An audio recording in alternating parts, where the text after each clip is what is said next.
It's the first day of the semester at Columbus University. There's Remy, a kid from Idaho who's outside of his element. Then there's idealist Kristen. So, it's your first time alone on the elevator with a black man. Let's see how you handle it. Don't do it. Don't do it.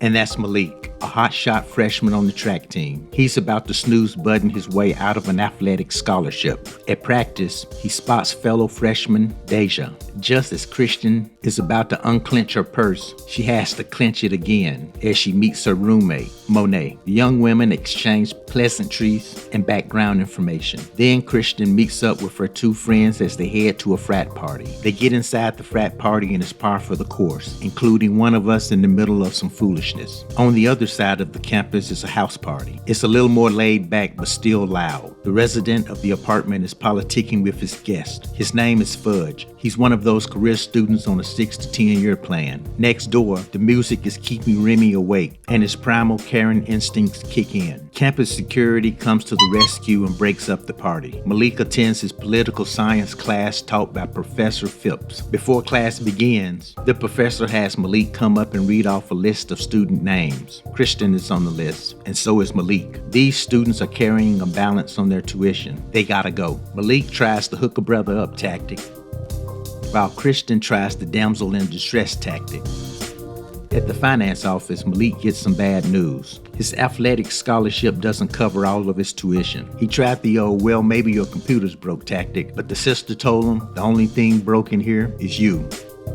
And for Kristen, the lady in finance kept it real. All that purse clutching, and her purse ain't got no money in it. Remy can't sleep at night, and he can't study in the day. Fudge comes home and turns on that boom bap. Remy appeals with a hypothetical, but quickly realizes that Fudge ain't down to negotiate. Sometimes it ain't what you ask, but how you ask. Remy moves out. Remy is a weird dude. He just don't fit in anywhere. He definitely don't fit in with the brothers like Malik, and he don't fit in with average white cats like Malik's roommate Wayne. Fudge has a one-on-one with Malik to figure out where the young brother's head's at. He questions Malik on whether he understands the nature of his purpose on campus. Malik ain't exactly a big picture guy. Fudge tries to clue him in on an alternative perspective. Kristen takes a break from purse clutching and goes out with her girls to do this. She gets white boy wasted and dragged home by a frat boy. Her girls get a grade of F in cock blocking. Kristen and dude start going at it when she calls the time out for a condom check. The cat is sort of vague with its response. Does 1 second mean 1 second let me get a condom, or 1 second I'm about to bust? Kristen has to fight dude off and breaks out running down the stairs and down the street. Dude fails to catch up with her. Then Remy starts to creep for the details. Remy, he don't fit in with the frat boys either. He fits in with no one. Monet finds Kristen in bed a mental mess. Old dude tries to call Kristen to talk, but Monet blocks him. He then pours gasoline on a fire by calling Monet out of her name. She relays that information to Fudge. The brothers take a walk across campus over to the frat house, and now it's on. Kristen points out dude and Fudge drags his ass out into the yard. This dude done so much dirt he don't even know which offense he's apologizing for. Monet lets him know that this particular ass kicking is for his little remark on the telephone. Kristen's over there waiting for an apology too, player. The campus police shows up and clears the scene before things escalate. Malik admires Fudge's book collection of black authors. Fudge thinks that maybe this young brother is coming around, ready to expand his mind.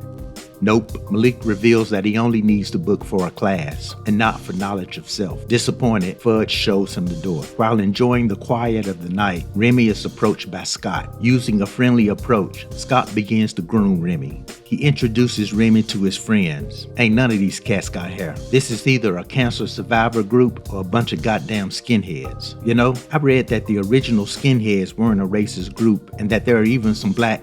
Oh, never mind. These the racist kind. Scott begins the brainwashing of Remy, and due to either ignorance, fear, or maybe agreement, Remy offers no resistance. You know how I said earlier that Remy didn't fit in anywhere? I guess I was wrong. He rolling with them boys now. He done shaved his head and everything. Remy is a mess. Kristen is a mess. And old Malik ain't exactly killing it out here either. He's coming up way short in the academics. He's still pressing Professor Phipps for some kind of academic hookup. The professor tries to get Malik to see that college is the first step into the real world. And in the real world, everybody got their own sad story, and they ain't got time to hear yours. At his track meet relay, Malik is given the lead and then gets walked down, causing Ricky's clone to lose the heat down the stretch.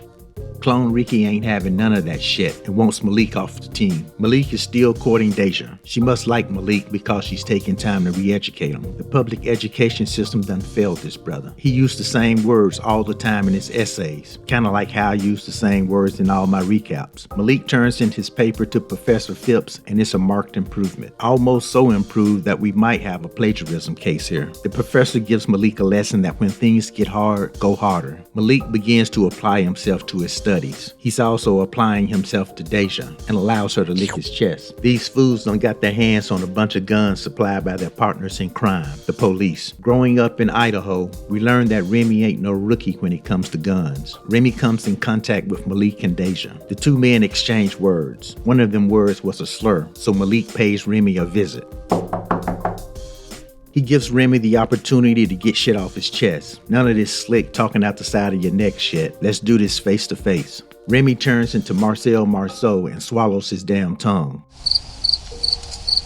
After Malik leaves, Remy starts thinking, oh man, I should have said this. Damn, I should have told him that. He takes out his weapon and I thought we were about to close the movie with a happy ending. Remy's roommate comes into the room like, what the hell just happened here, man? Remy done had time to marinate in his hate and anger, so now he got that rah-rah energy. He starts to attack his roommate and Malik has to come in and put that fool in a full Nelson. Malik lets Remy go. He shouldn't have done that cause Remy now got both of them at the end of some heat. I'll spare you of all the racial slurs that Remy spewed, but I will say that he got off a couple of them that's in the top 5. Remy's roommate complied with orders, but Malik was down to go out like a soldier. If you're gonna shoot me while I'm standing up looking you in the eyes. Remy takes off. Malik chases him. Campus security stops Malik and whoops him. The following day, Malik's roommate Wayne catches up to him and asks him why he moved out. Malik tells him, look man, you a cool ass white boy and shit, but I don't know if you know this shit done got real thick on this campus. Right now, I gotta go for self. Wayne gets caught in his feelings and makes it all about him. Malik tells him that he'll catch him on the other side. Now dap me up. Fudge catches the skinheads on campus and rounds up the crew, Malik and them. He even recruited an offensive lineman to roll through. We see y'all, and with a scream that woke up the ancestors, it's on again. Skinheads running, chins getting checked, Malik getting Remy to kiss them Tims, and then when Big Dog started letting them paws go, it was a wrap. Back at the base, Deja witnesses the after effects of the brawl. She's not pleased. She wants a college man, not a roughneck. And when the brothers are smelling themselves a little too much, Fudge lets them know that they're losing the larger conflict, and a minor scuffle here and there don't move the needle. In-house head of skin, Remy talking shit driven by pure adrenaline. Scott tests this gangster by daring him to take the confrontation to another level. He gives Remy a sniper rifle. Kristen takes a break from practicing her purse clutching and comes up with the brilliant idea to throw a campus get-together. Malik's there, so is Deja. Remy is also there. He makes his way onto the roof overlooking the gathering. He readies his weapon and lets off a shot. Malik recognizes the sound and catches a glimpse of Remy on the roof. Remy releases a barrage of bullets. Chaos breaks out and Deja is struck.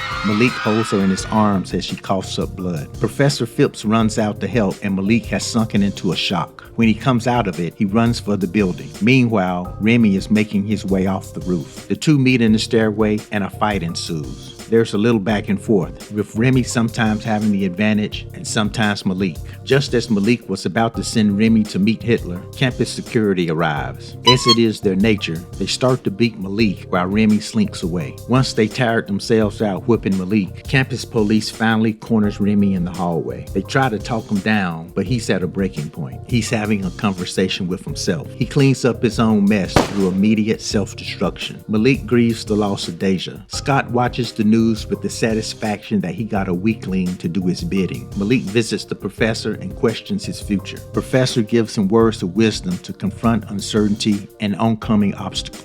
Malik bumps into Christian. She went to clutch her purse but forgot that she left it at home. She's all broke up about the shooting. Malik consoles her with forgiving words. She then introduces herself like she don't remember previously clutching her purse the first time they met. Probably should have snatched her purse the first time just on GP. Malik exits. Oh yeah, Fudge finally graduated too.